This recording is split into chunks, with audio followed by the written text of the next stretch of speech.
Hey friends, so wrapping up our defined Bible study, I feel like we all kind of came through it and learned who we are and whose we are, and that we're all here for a purpose, and that purpose is to expand God's kingdom, and that looks different for all of us, right?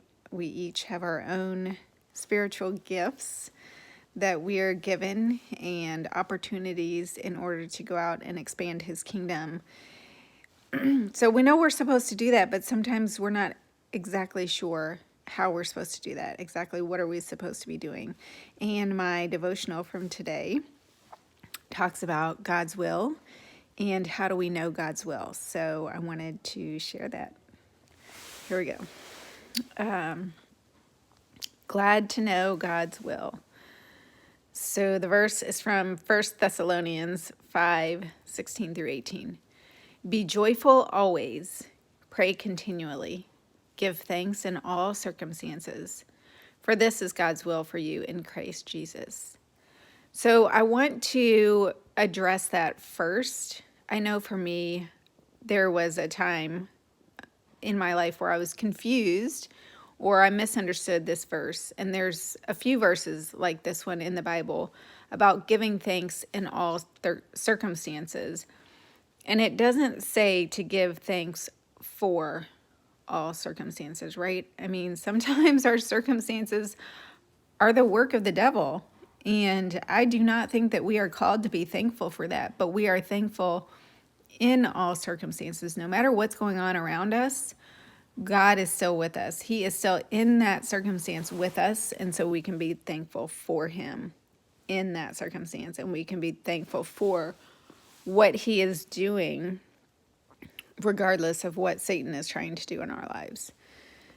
So it goes on to say, how can you know God's will for your life?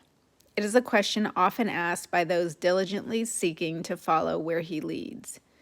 Can you, with certainty, know that you are fulfilling your calling, the purpose for which you exist? Abraham knew, Moses knew, Isaiah knew, Peter and Paul knew. Can you know? Yes, you can know. But since it won't come to you in the form of direct correspondence, such as a certified letter from heaven or a message left on your phone by God, you'll probably discover it like most other people do, little by little, as the revelation unfolds itself in relationship with him. There is, however, a disposition of the heart that will help.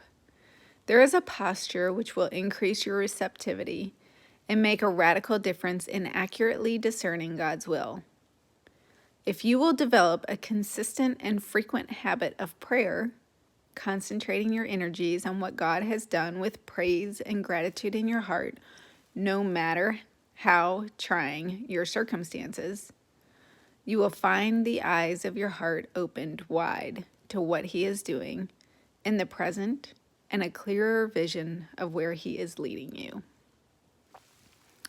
So I want to read that last sentence again.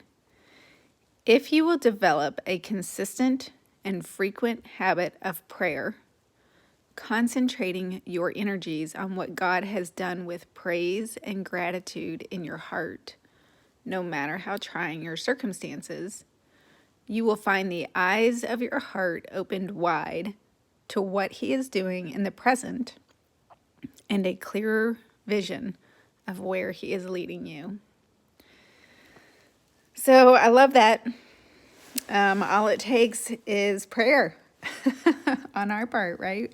We just have to continue to pray, continue to stay intentional with our relationship with God and develop that relationship. That's it. Bye.